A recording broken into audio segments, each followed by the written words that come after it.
સોમવતી અમાસના દિવસે કોળિયાક નિષ્કલંક મહાદેવના દર્શને ભારતભરમાંથી મોટી સંખ્યામાં યાત્રાળુઓ અને દર્શનાર્થીઓ અત્રે દર્શનાર્થે અને મેળામાં પધારેલ છે.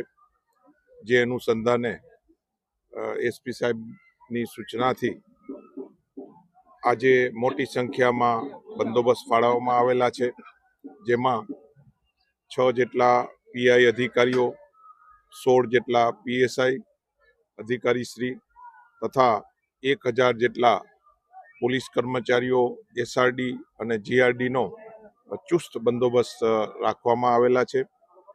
સાથે સાથે ફાયર બ્રિગેડ, હોસ્પિટલની એમ્બ્યુલન્સ, હોસ્પિટલ સ્ટાફ તથા તરવૈયાની ટીમ અત્રે તૈનાત છે.